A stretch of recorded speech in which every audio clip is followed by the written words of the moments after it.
여러분 안녕하십니까? 광주 MBC 뉴스투데이 시작합니다. 먼저 오늘의 주요 뉴스입니다. 이재명 더불어민주당 대통령 후보가 4박 5일 동안 광주와 전남을 방문해 호남 민심의 지지를 호소하고 지역 선대위를 출범시킵니다. 이틀 전 삶을 마감한 고 이광영 씨 외에도 많은 5.18 피해자들이 총상 후유증 때문에 고통스러운 삶을 살아가고 있습니다. 목포 구도심 부동산 투기 의혹으로 재판을 받아왔던 손혜원 전 의원이 2심에서 무죄를 선고받았습니다. 광주시는 베트남에서 수입한 요소수를 다음 달 13일부터 15개 주유소를 통해 공급합니다. 이재명 더불어민주당 대통령 후보가 내일부터 광주와 전남을 방문합니다. 4박 5일 일정을 통해 호남 민심의 지지를 호소할 예정인데요. 특히 이번 일정 중에는 전국에서 처음으로 출범하는 지역 선대위 출범식에 참석해 쇄신과 혁신을 이야기합니다. 송정근 기자입니다. 이재명 더불어민주당 대통령 후보가 매주 타는 민생버스, 이른바 메타버스를 타고 이번 주 광주 전남을 방문합니다. 부울경과 충청에 이어 세 번째로 마련된 이번 일정에서 이 후보는 호남 민심의 목소리를 경청하고 성찰하는 기회를 삼겠다고 밝혔습니다. 그래서 다른 지역보다 머무는 기간도 길고 방문하는 지역도 많습니다. 닷새간의 일정 동안 목포, 신안, 나주, 광주 등 광주 전남 지역 내 모든 지역구를 한 곳도 빠짐없이 방문해 지역 구석구석의 민심을 듣고 소통할 계획입니다. 우리 후보님께서도 충분히 그 광주에 대한 중요성을 인식하고 계시기 때문에 광주가 하면 대한민국이 한다라는 마음가짐으로 열심히 준비하도록 하겠습니다. 특히 이 후보가 전국에서 처음으로 출범하는 지역 선대위 출범식에 참석하는 일정이 관심을 끌고 있습니다. 광주 선대위에는 이 후보의 쇄신 의지에 발맞춰 기존의 현역 국회의원 위주를 탈피하고 2030 청년들이 선대위원장에 전면 포진했습니다. 10명의 공동 선대위원장 가운데 송갑석 광주시당 위원장을 제외한 9명 모두 청년으로 구성됐으며 만 18세로 선거권을 가진 고등학교 3학년 학생도 포함됐습니다. 직업도 변호사, 노무사, 뮤지션, 마을 활동가 등으로 다양합니다. 지금 변화와 혁신이 필요한 시대이기 때문인데요. 저희를 믿어주신다면 지금까지 선거와는 다른 색다른 선거 그리고 함께 즐길 수 있는 선거를 만들어낼 수 있지 않을까 하는 생각이 듭니다. 젊은이의 시각으로 대선을 준비하겠다는 민주당의 새로운 시도가 성공할 수 있을지 관심이 모아지고 있습니다. MBC 뉴스 송정근입니다. 김재현 진보당 대선 후보가 광주형 일자리 모델을 폐기하고 광주시가 직접 고용해서 청년 평등 일자리를 창출해야 한다고 주장했습니다. 김 후보는 광주시 의회에서 열린 기자회견에서 문재인 정부와 이용석 광주시장이 극찬한 광주형 일자리 방식은 반값 임금에 현대 재벌만 돈을 버는 사업이라며 이같이 말했습니다. 또 민주당 일당 독점 구조가 깨져야 광주를 바꿀 수 있다며 금기를 넘어 과감하게 미래를 제시하는 진보 정치를 열어나가겠다고 밝혔습니다. 가을도 저물어 가고 있습니다. 계절이 겨울을 향하고 있습니다. 추위는 점차 더 심해질 전망입니다. 광주의 아침 기온 어제보다 2도가량 낮게 출발한 가운데 한낮 기온 어제보다 4도가량 낮겠습니다. 11월의 마지막 주말 아침 추위는 더 심해질 전망입니다. 일요일이면 광주의 기온이 영하 1도 안팎까지 곤두박질하면서 광주에서는 올해 첫 영하권 추위가 나타나겠습니다. 추위는 더 심해지겠지만 날은 맑겠습니다. 현재 하늘도 맑게 드러난 상태인데요. 다가오는 주말 동안에도 날이 대체로 맑겠고요. 미세먼지도 없는 가운데 공기도 깨끗하겠습니다. 하지만 아침 저녁으로 안개는 짙게 끼겠습니다. 특히 내륙을 중심으로 안개가 짙겠습니다. 교통안전에 주의하시기 바랍니다. 날씨 정보였습니다.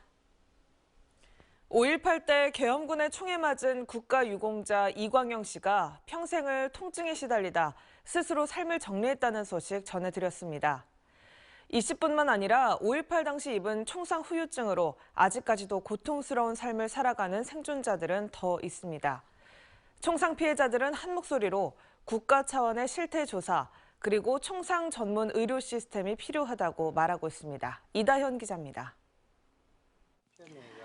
계엄군의 총탄에 맞아 하반신이 마비돼 평생 후유증에 시달리다 숨진 고 이광영 씨. 자신을 이렇게 만든 가해자에겐 사과 한마디 듣지 못했고 40년이 흐르는 동안 이렇다 할 치료조차 받지 못했습니다.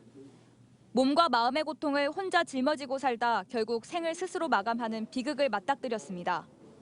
그 5.18 때 총만 안 맞았어도 이런 모습이 안 되고 참 어디 멋진 자리에 앉아 있을 정도 되는 그런 친구였는데 참 몸을 다치고 나서 모든 것이 다 허물어지고. 고 이광영 씨처럼 5.18 때 총상을 입고 힘겹게 살아가고 있는 피해자는 여전히 많습니다. 1980년 5월 21일 도청 앞 집단 발포 당시 계엄군의 총에 다리를 맞은 박영순 씨는 몸 곳곳에 박힌 파편 때문에 하루도 괴로움을 잊을 수가 없습니다. 부상으로 인한 고통과 함께 가족에 대한 미안함과 주변의 시선도 큰 부담으로 따라옵니다. 신체적 고통이 따르다 보니까 정신적 고통이 따르잖아요. 죽음을 생각으로 놔두고 살아가는 거예요. 부상자들을 구하러 집단 발포 현장에 뛰어들었다가 허리에 총을 맞은 김광호 씨도 지금껏 고통을 호소합니다. 장기가 크게 다쳐 음식을 소화시키는 것도 어렵고 납탄 영향으로 피부에 종기도 난다고 이야기합니다. 대장, 소장, 방광 안 터진 데가 없이 싹 터져버린 거예요. 뒤쪽에 쏘아버리니까. 어떤 약을 먹어도 잘 안 들어요. 5.18 당시 총상으로 상해를 입은 피해자는 362명으로 추정되고 있습니다. 41년이라는 시간이 흐르는 동안 지금까지 총상 피해에 대한 전수조사는 없었고 이들을 치료할 총상치료 전문 병원마저도 전무후무한 상태입니다. 치료 전문 의료인의 확보, 그다음에 조속한 시일 내에 정부가 치료할 수 있는 근거를 확보하려고 지금 조사 작업 중에 있습니다. 5.18 생존자 가운데 스스로 생을 마감한 사람은 60여 명으로 추정됩니다. 정밀한 실태조사와 시스템 마련 없이는 또다시 안타까운 소식을 들어야 할지 모릅니다. MBC 뉴스 이다현입니다. 메타버스를 타고 닷새간 광주 전남을 방문한 이재명 후보가 첫 번째 일정으로 고 이광영 씨의 빈소를 찾았습니다. 이 후보는 어젯밤 고 이광영 씨를 조문한 자리에서 고인이 오랜 시간 동안 얼마나 고통의 시간을 보냈을지 충분히 짐작된다며 5.18 진상규명에 더 힘을 쏟겠다고 다짐했습니다. 또 전두환은 사망하기 전까지 자신의 책임을 부정하고 사죄하기를 거부했다며 그로 인해 여전히 고통스러운 삶을 살고 계신 분들에 대한 상처 치유에도 최선을 다하겠다고 밝혔습니다. 전두환이 사망하면서 민사재판에 이어 다음 주 열릴 예정이었던 사자 명예훼손 항소심 재판도 무기한 연기됐습니다. 광주지법 형사 1부는 오는 29일 열릴 예정이었던 항소심 재판의 공판기일 변경 명령을 피고인 전두환 씨 측에 내렸다고 밝혔습니다. 당초 재판부는 29일 변론을 마무리하고 구형 절차까지 진행할 예정이었지만 피고인 사망으로 인해 공소 기각 절차를 진행할 예정입니다. 다만 전두환의 사망 진단서 등 관련 서류가 접수되지 않아 관련 절차를 진행할 수 없어 재판부는 일단 기일을 미룬 것으로 전해지고 있습니다. 목포 구도심 부동산 투기 의혹으로 재판을 받아온 손혜원 전 의원이 항소심에서 무죄를 선고받았습니다. 재판부는 손 의원의 부동산 매입이 시세 차익을 위한 것만으로 볼 수는 없다고 판단했습니다. 김진선 기자입니다. 손혜원 전 국회의원이 목포 부동산 매입과 관련해 재판을 받아온 혐의는 두 가지입니다. 목포시 도시재생 사업 정보를 미리 알고 시세 차익을 노리기 위해 목포 원도심의 부동산을 매입했다는 부패방지법 위반 혐의. 그리고 조카 이름을 빌려 땅과 건물을 매입했다는 부동산 실명법 위반 혐의였습니다. 항소심 재판부는 두 혐의 모두를 유죄로 판단했던 1심을 파기하고 부패방지법 위반 혐의를 무죄로 선고했습니다. 일부 언론의 공작으로 시작된 이 투기꾼 누명에서 벗어난 것만으로도 오늘 굉장히 감사하게 생각을 합니다. 재판부는 검찰이 이른바 보완 자료로 판단한 목포시 도시재생 관련 문서를 건네받기 이전에도 손 의원이 이미 원도심 땅을 매입하기 위해 계획한 정황 등을 무죄의 근거로 들었습니다. 다만 조카의 이름으로 목포의 땅과 건물을 매입한 부동산 실명법 위반 혐의는 1심과 마찬가지로 유죄로 보고 벌금 1,000만 원을 선고했습니다. 손 전 의원은 증여세를 납부하는 등 정당하게 조카에게 증여한 것이라는 입장을 고수하고 있습니다. 명의신탁 부분에 대해서는 사실이 아니기 때문에 그 부분은 저희가 다시 그 누명조차도 제가 벗어나야 할 부분이라고 생각을 합니다. 손 전 의원은 자신을 믿어준 목포 시민들의 감사의 인사를 전하는 등 여전한 관심을 강조하는 한편 검찰이 다시 상고해도 변함없이 대응해 나가겠다고 밝혔습니다. MBC 뉴스 김진선입니다. 며칠 전 여수 유명 리조트 서커스단의 부당 노동 행위 의혹 전해드렸었죠. 보도가 되자 업체 측이 사실이 아니라고 반박하고 나섰습니다. 하지만 MBC 취재 결과 업체 측의 주장은 사실과 다른 것으로 드러났습니다. 조희원 기자가 취재했습니다. MBC 보도 이후 업체 측이 보내온 반박 자료입니다. 모든 공연자들은 건강보험에 가입돼 있다며 사실이 아니라고 반박했습니다. 그래서 국민건강보험공단에 건강보험 가입 여부를 조회해봤습니다. 건강보험에 처음 가입한 신고 접수일, 보도가 나간 바로 다음 날인 11월 23일입니다. 자격 취득일은 9월 19일로 돼 있지만 취득일 설정은 과태료만 내면 마음대로 설정할 수 있기 때문에 꼼수라는 지적입니다. 취득일을 더 앞서서 설정할 수 있다는 거죠? 네, 그렇습니다. 그러면은 이렇게 한 이유가 건강보험 미가입에 대해서 책임을 좀 회피하려고 한 거죠. 국민연금과 산재보험, 고용보험은 여전히 미가입되어 있었습니다. 업체 측은 또 임금을 단원들과 협의해 자율적으로 지급했다고 주장했습니다. 하지만 외국인에게도 적용되는 최저임금법은 상호 합의라더라도 지켜야 하는 법이고 계약서상 약속한 임금조차 주지 않은 것은 노동법에 어긋난다는 게 전문가들의 의견입니다. 공연이 취소가 됐다라고 할지라도 이분들은 뭐 연습하고 다른 공연 준비하고 안무를 기획하고 이것도 근무의 연장이잖아요. 임금을 할 청구권이 발생한다라고 생각됩니다. A리조트와 무관하다는 주장 역시 사실과 달랐습니다. 취재 결과 이 업체의 전 대표 B씨, 현재 A리조트의 이사로 재직 중이었습니다. 뿐만 아니라 현재 업체 대표와 부부 사이였습니다. 또 결로 현상이 아니라 물을 부은 것이라는 주장까지 제기했는데 제보자가 보내온 다수의 영상을 보면 창틀에 물이 흥건한 것을 확인할 수 있습니다. 한편 업체 측은 문제 제기를 한 공연자들이 숙소를 무단 이탈했다며 출입국 사무소에 신고를 한 것으로 알려졌습니다. 또 명예훼손으로 고발할 방침이라고 밝혀 경찰 수사 결과가 주목됩니다. MBC 뉴스 조희원입니다. 화물연대가 어제부터 사흘간 전국 총파업에 돌입했습니다. 화물연대 광주본부는 어제 출정식을 열고 지난해부터 3년 기한으로 시행된 안전운임제가 내년 말 종료되지 않도록 확대 시행할 것을 요구했습니다. 안전운임제는 화물 차주에게 적정한 운송료를 보장하는 제도로 화물연대는 최소한의 운임이 보장돼야 과로와 과속, 과적 등을 방지해 화물 노동자와 국민들의 안전을 지킬 수 있다고 주장했습니다.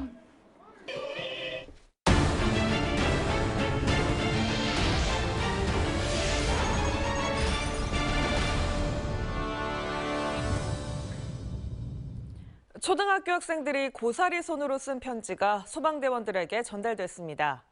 열악한 근무 여건 속에서도 안전을 지켜주는 소방대원들에게 감사의 뜻을 표현했습니다. 양정은 기자가 취재했습니다. 소방서 사무실 책상이 편지로 가득합니다.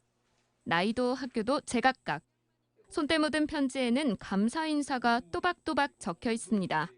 정성스레 그려 꼼꼼하게 색칠한 그림과 삐뚤빼뚤한 글씨가 귀엽게 느껴집니다. 항상 고생하는 소방관들에게 감사의 마음을 전하기 위해 초등학생들이 전달한 편지입니다. 소방관님들이 있었기에 저희가 안전한 거고 화재 없이 잘 살아갈 수 있는 거예요. 이 편지를 읽고 더욱 힘내세요. 소방관님들 더욱 힘내세요. 사는 아파트에 불이 났을 때, 수영을 하다 깊은 물에 빠졌을 때 모두 소방관의 도움을 받았다는 아이들은 소방관들에게 힘이 되고 싶었습니다. 안에서 불 끄는데 다치지 않았는지 궁금. 아저씨들한테 고맙다는 마음으로 썼나요. 또 소방관님들이 또 힘들게 되니까 편지를 좀 써줘야 되는 그런 마음이. 오전에 불현듯 배달되어 온 뜻깊은 편지에 소방관들은 가슴이 뭉클해졌습니다. 당연히 저희가 하는 일인데도 이렇게 초등학생들이 항상 저희를 이렇게 옆에서 도와주고 있다고 언제 어디서나 그렇게 생각하고 있으니까 저희도 더 보람되게 일을 하고 이제 소방관 분들이 있어서 저희가 있습니다 하면서 그런 구조를 보고 좀 제가 하고 있는 일에 대해서 뿌듯하기도 하고 늘 곁에 있어 감사하다는 아이들의 마음이 담긴 손편지는 모든 이들에게 훈훈함을, 소방관들에게는 큰 힘이 되고 있습니다. MBC 뉴스 양정은입니다. 광주시는 지역업체가 베트남에서 수입한 요소수를 다음 달 13일부터 공급한다고 밝혔습니다. 요소수 공급 주유소는 서구 2곳과 광산구 9곳 등 모두 15곳이며 살 수 있는 물량은 1일 기준 승용차는 10리터, 화물차, 건설기계 등은 30리터입니다. 광주시는 오는 29일부터 5개 주유소에서 요소수를 공급하려고 했지만 수입업체와 주유소 간 협상 등으로 인해 공급이 다소 늦춰졌다고 설명했습니다. 2045년 탄소 중립을 선언한 광주시가 내년에 실천할 행동계획을 발표했습니다. 광주시는 녹색 전환 도시를 위한 구체적인 행동계획으로 정의로운 에너지 전환과 친환경 교통 인프라 구축 등 4대 분야에서 8개 핵심 사업을 선정했습니다. 8대 핵심 사업에는 기후 에너지 사관학교 운영과 생활 폐기물 탄소 중립 특화단지 조성, 친환경 공동주택 건립과 동계천 회복지구 조성 사업 등이 포함됐습니다. 송전탑은 전자파 피해 때문에 설치할 때마다 인근 주민들의 반대가 극심한 기피시설입니다. 그런데 광양시가 사전 협의도 없이 주민 이주 예정지에 이 송전탑 공사를 허가해서 논란이 일고 있습니다. 강서영 기자입니다. 세풍산단 조성지 인근에 송전탑이 세워지고 있습니다. 한국전력은 광양만 인근 산업단지에 전기를 공급하는 송전탑 건설을 추진해왔지만 그동안 극심한 주민 반대에 부딪혀왔습니다. 결국 지난 2018년 전선을 땅에 묻는 지중화 방식을 택하기로 광양시와 협의했습니다. 광양시는 당시 한전의 지중화 비용을 분담하기로 합의까지 했습니다. 그런데 최근 송전탑이 마을 집단 이주 지역과 불과 600여 미터 거리에 세워지면서 논란이 일고 있습니다. 주민들은 송전탑 공사 전까지 광양시나 한전 측으로부터 아무런 설명을 듣지 못했다고 반발하고 있습니다. 어떤 구조물이 들어서서 저는 이거 항만 저반 시설을 하는가 하고 이제 있었습니다. 근데 나중에 알고 보니까 저것이 송전탑이라고 그래요. 그래서 저희 보람이는 깜짝 놀랐습니다. 송전탑 공사는 이미 상당히 진행돼 공정률은 40%를 보이고 있습니다. 주민들은 허가를 내준 광양시에 뒤늦게 항의했지만 황당한 답변만 돌아왔습니다. 송전탑 부지 인근이 주민 이주지인지 몰랐다는 겁니다. 주민들은 믿을 수 없다는 입장입니다. 한 4년, 5년 전부터 이 주민들은 이주 단지를 올려고 계획하고 계속 협의했었는데 몰랐다고 말이 안 되지 않습니까? 주민들은 광양시가 한전 측과의 원활한 사업 진행을 위해 주민들을 무시하고 허가를 내줬다고 주장합니다. 송전탑 방식을 택하면 한전은 공사 기간과 비용을 줄일 수 있고 광양시도 한전의 지중화 비용을 분담할 부담을 갖지 않아도 된다는 겁니다. 44개월 단축되면 그 이득은 누가 가져가겠습니까? 주민이 가져가십니까? 아니면 한전이 가져갑니까? 광양시가 가져갑니까? 상황을 접한 광양시의회는 송전탑 인허가 과정상 문제가 없었는지 살펴보기 위해 광양시에 자료를 요청했습니다. 논란이 커지자 한전 측은 부랴부랴 주민 설명회 개최에 나섰지만 주민들은 사업 전면 백지화를 요구하며 강경히 맞서고 있어 논란은 계속될 것으로 보입니다. MBC 뉴스 강서영입니다.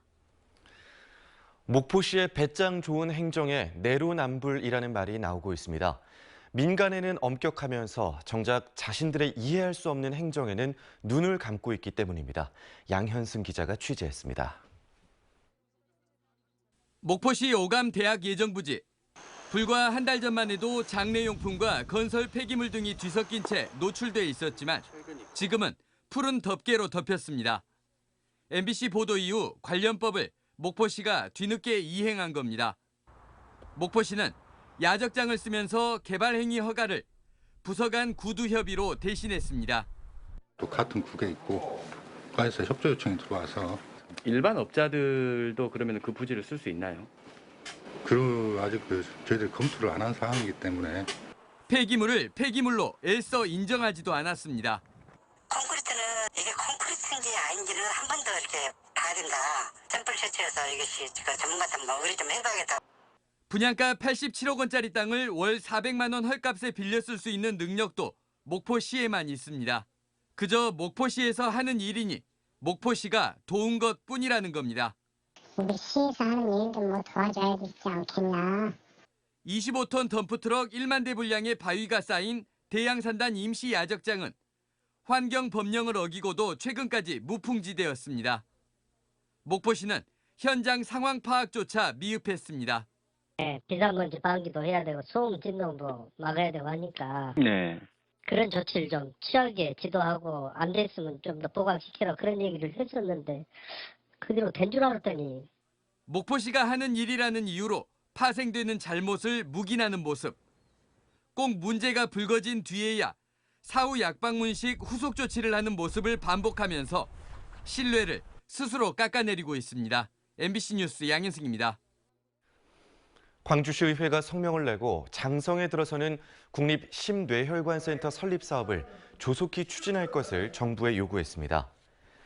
광주시의회는 보건복지부 용역 결과를 무시하고 질병관리청이 자체 추진한 용역 결과에 따라 센터 설립을 지연시키고 있다며 14년이라는 오랜 기간 어렵게 준비한 지역민들의 염원을 저버려서는 안 된다고 밝혔습니다.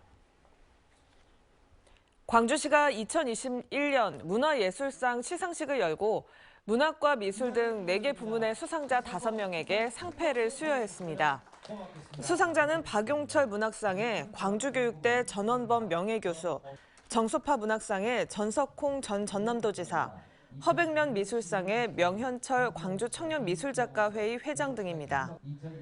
광주시는 수상자들에게 출판과 전시, 공연 등의 창작 활동을 지원할 예정입니다.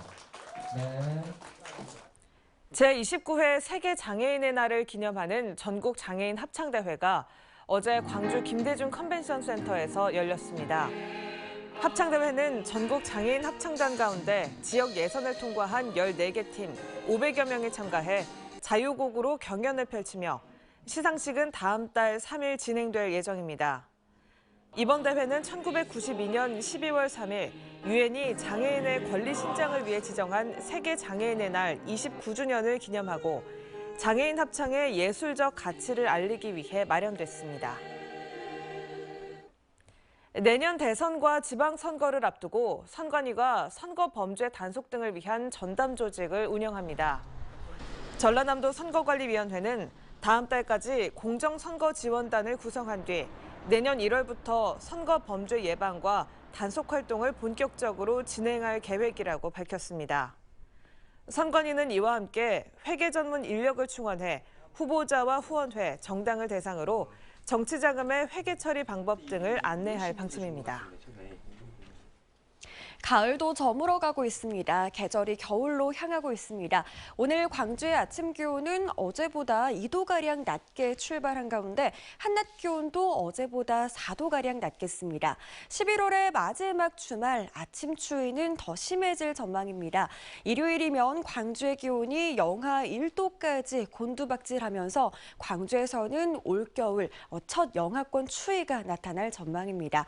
추위는 심해지지만 날은 맑겠습니다. 현재 하늘도 맑게 드러난 상태고요. 이어지는 주말 동안에도 날은 대체로 맑겠습니다. 다만 아침 저녁으로 안개는 짙겠습니다. 특히 전남 내륙을 중심으로 안개가 짙으니까요. 교통안전에 주의하시기 바랍니다. 전남 곳곳에서는 오늘 이미 영하권 추위가 이어지고 있습니다. 담양과 나주에서는 영하 0.7도로 출발했고요. 한낮 기온은 11도에서 13도 분포로 어제보다 4, 5도가량 더 낮겠습니다. 목포의 현재 기온 6.8도 보이고 있고요. 대부분 한낮 기온은 영상 10도를 웃돌면서 아침 기온에 비해서는 비교적 포근하겠습니다. 순천도 영하 0.2도 보이고 있고요. 곡성도 영하 0.9도로 매우 추운 날씨 보이고 있습니다. 바다의 물결은 전해상에서 최고 1m로 잔잔하게 일겠습니다. 이어지는 다음 주에는 눈비 소식도 들어 있습니다. 날씨 정보였습니다. 이상으로 광주 MBC 뉴스투데일리 마칩니다. 함께해 주신 여러분 고맙습니다.